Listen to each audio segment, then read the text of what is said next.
depuis bien longtemps d'avance, j'ai souvent lutté contre l'injustice. J'étais profondément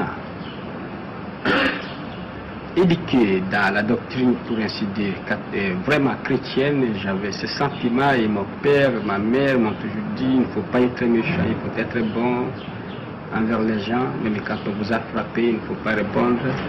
Et alors je n'ai jamais compris dans ma vie pourquoi à l'école on nous enseignait il faut être bon, il faut la charité chrétienne, il faut l'amitié entre les hommes. Comment on peut concilier l'instruction que les Européens nous donnaient à l'école, les principes de civilisation et de morale, avec les actes que ces Européens commettaient vis-à-vis des populations noires. Et c'est en faisant cette observation au jour le jour, à comparer les principes qu'on nous enseignait, les actes que ceux qui nous enseignaient commettaient. Et alors, je voyais chaque fois la contradiction. C'est alors que j'ai commencé à prendre de plus en plus conscience, n'est-ce pas, que alors, j'ai commencé, n'est-ce pas, à étudier les révolutions à travers l'humanité, très souvent la révolution française, les causes qui ont été à la base de cette révolution. Pourquoi ces gens se sont révoltés? Pourquoi ils ont lutté pour la liberté?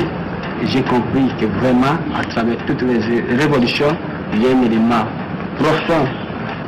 C'est la lutte contre l'injustice, contre l'oppression. ED Télévision, la chaîne de la diaspora congolaise. ED Télévision, pour le rendez-vous des internautes. Bonjour, Monsieur le Président. Bonjour. Mes respects. Bien. Très très bien. Et vous-même? Merci. Chacun de vous s'appelle moi. Bonjour, Monsieur le Président. Je suis Condé de la République de Guinée. Ah, Ancien ministre de l'Intérieur. Guinée, Conakry, c'est ça? Guinée, Conakry, oui. Monsieur le Président, bonjour. William Mention, ancien ministre belge. Ah, c'est arrêté. Bonjour Monsieur le Président. Je m'appelle Matroni Kéré, je suis le président de la commission électorale du Burkina Faso. Ah, Monsieur le Président, Madame Dalla Sidibé du Sénégal. Oui. Monsieur Monique Knops, expert électoral de Nation. Messieurs de la presse, je commencerai mon entretien avec vous, disons par le commencement.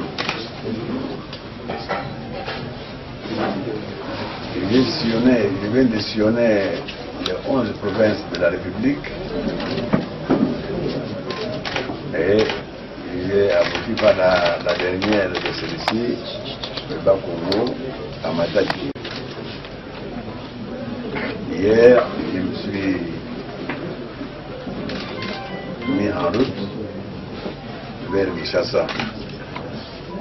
J'ai pris mon avion et dès Matadi, la commandante de l'aéroport de Matadi, c'était une femme, me fait savoir que le ciel congolais était fermé à toute circulation. Et je ne pouvais pas me déplacer de Matadi à Kinshasa. Quand je m'étais énervé, c'est alors qu'elle nous a laissé partir. En cours de route, presque sur le point d'arriver à Kinshasa, mon pilote consulte la tour de contrôle de Ndjili où je devais atterrir parce que, comme d'habitude, quand je rentre d'une si longue tournée, il y a le combattant de mon parti qui vient en Ndjili m'accueillir et faire un carnaval de Ndjili au stade de Martyrs pour que je leur fasse, je leur rende compte de mon voyage, de ma tournée. Le pilote demande l'atelier donc à Ndjili. Le commandant de Ndjili me fait savoir que, en répétant ce que la femme avait déjà dit à Matadi, le ciel aérien du Congo est fermé. Vous ne pouvez pas atterrir à Ndjili, vous devez aller à Ndolo, un petit aéroport qui est en ville. Et j'ai protesté, bien sûr. J'ai voulu que le pilote dialogue avec ce commandant pour dire que si le ciel de l'espace aérien du Congo est fermé, je ne vois pas pourquoi ça m'empêche d'aller à Njili. Et il a refusé. À un moment donné, c'était un silence total. Ni Njili, ni Ndolo, personne ne répondait. Mon pilote a dû s'adresser à Brazzaville pour atterrir à Brazzaville en catastrophe.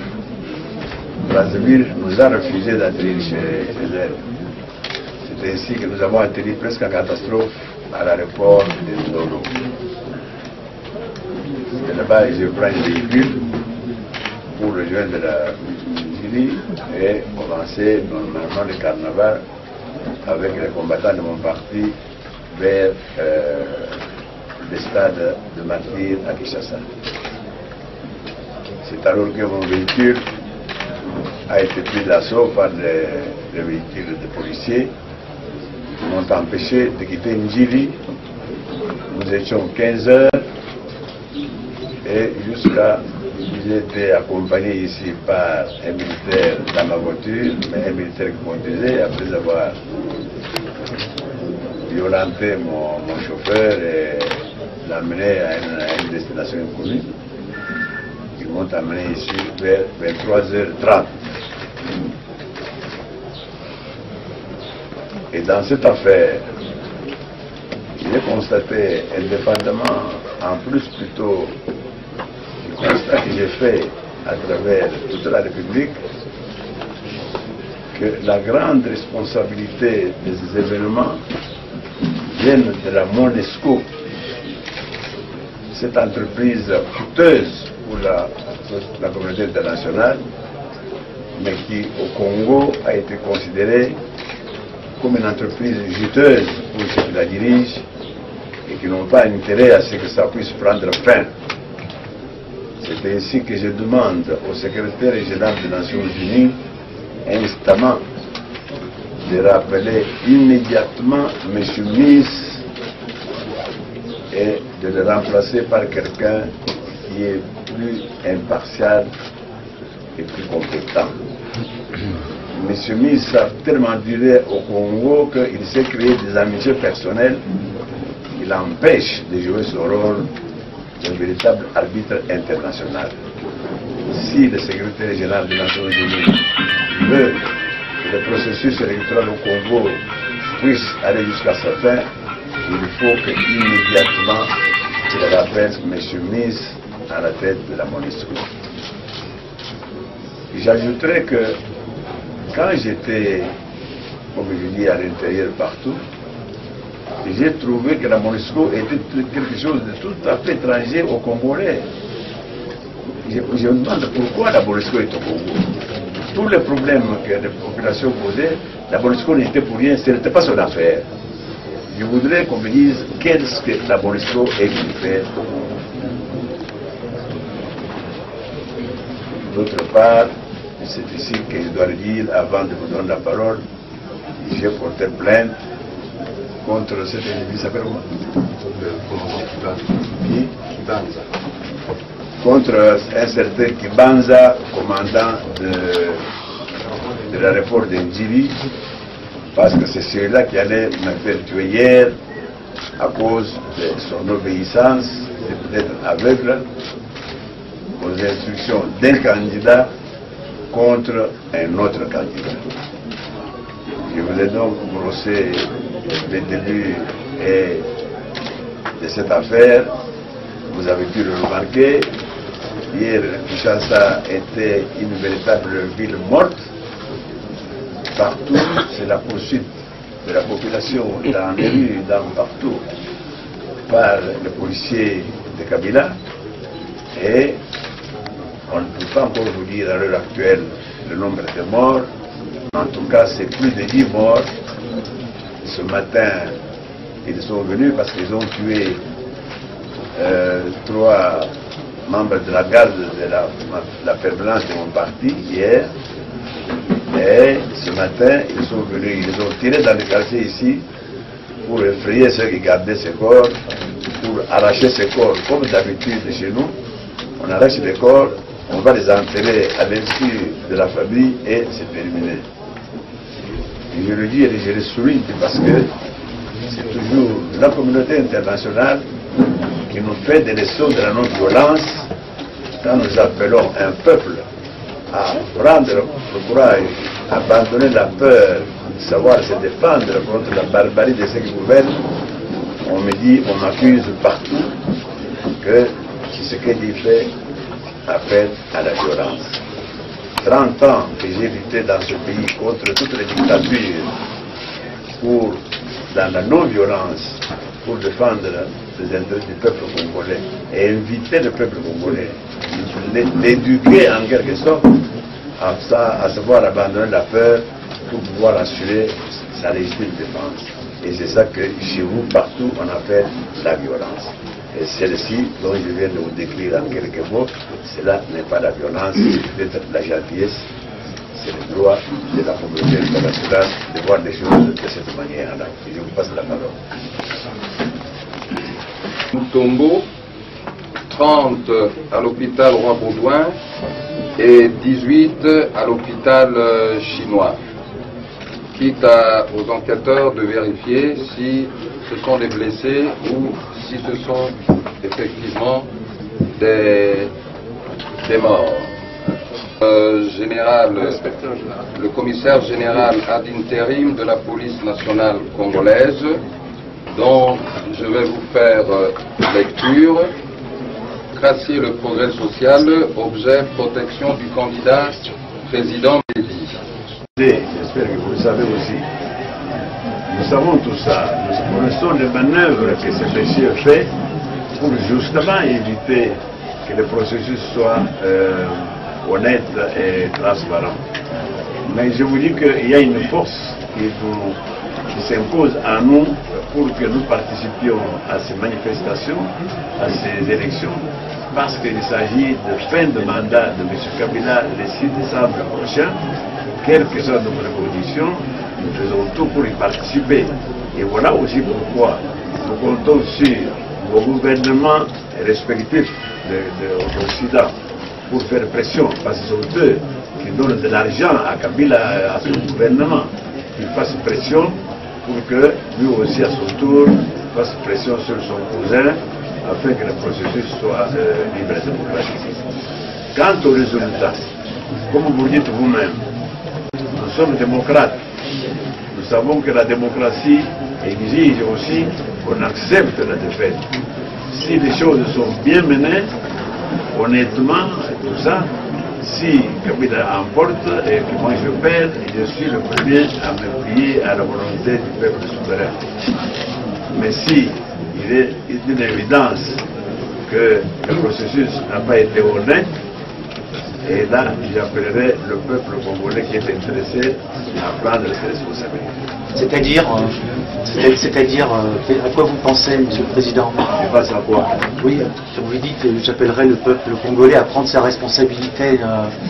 Ça veut dire, ça signifie... Vous avez compris ce que je veux dire. En cas de... Ça, c'est pour que vous puissiez encore me dire ce qu'il y a fait appel à la violence. C'est ça que vous voulez dire? Non, je voudrais que vous précisiez, Monsieur le Président. Mais je ne vais pas préciser, c'est un peuple des responsables. C'est ça, justement. Demain, nous allons assurer au Congo un état de droit, un état démocratique.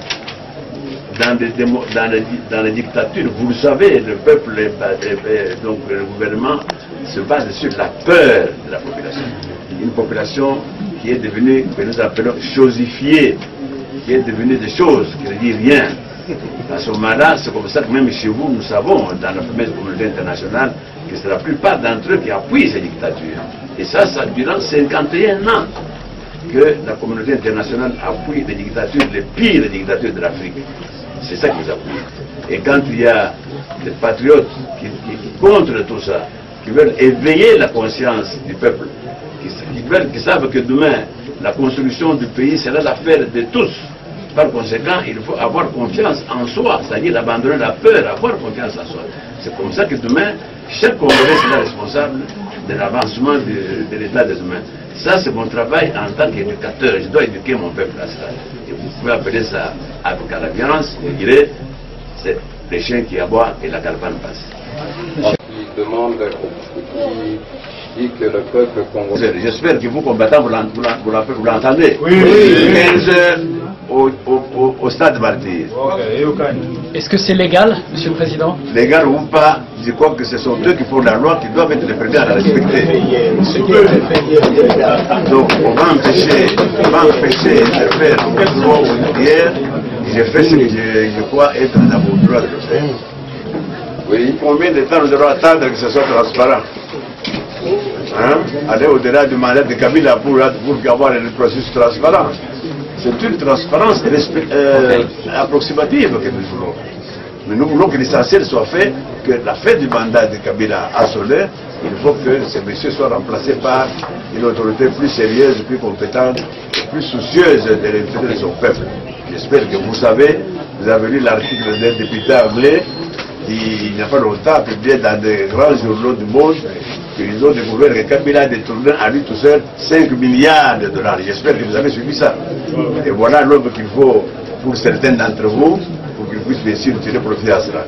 Mais nous n'accepterons plus jamais que le Congo soit dirigé par des escrocs de cette envergure-là.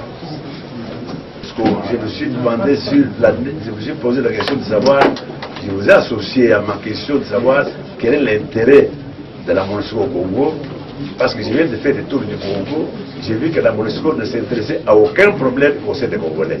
Voilà, ça c'est pour souligner son inutilité.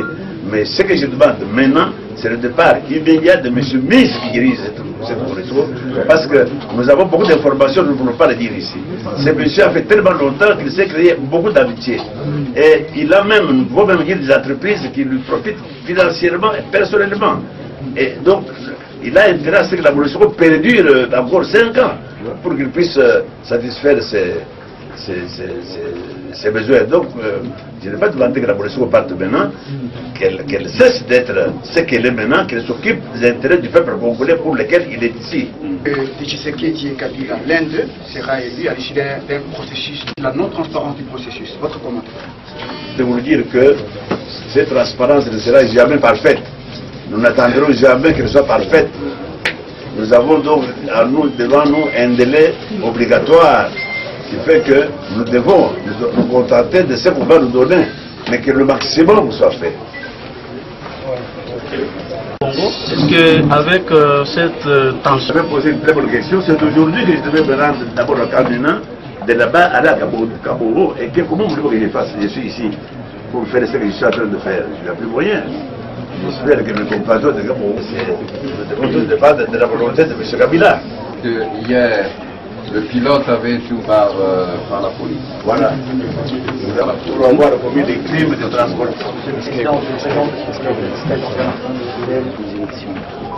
Et que ferez-vous dans ce cas-là? Bon. Quartier 2 à Ngili.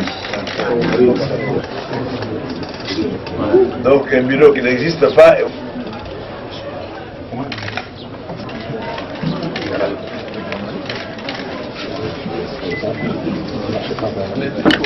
Oui, mais c'est pour...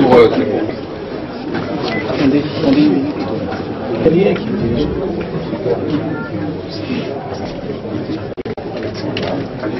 Je peux considérer, mesdames, je peux considérer que vous me libérez? On peut prendre 2 dernières questions. Merci. Eric, pour le Monsieur Antena. Monsieur le Président, je voudrais venir avoir une précision. Vous avez dit que... La démocratie, si réellement la décision du peuple est réellement objective, mais que Kabila n'aura peut-être pas si peu, beaucoup même trop d'ailleurs, c'est 30. Dernière question.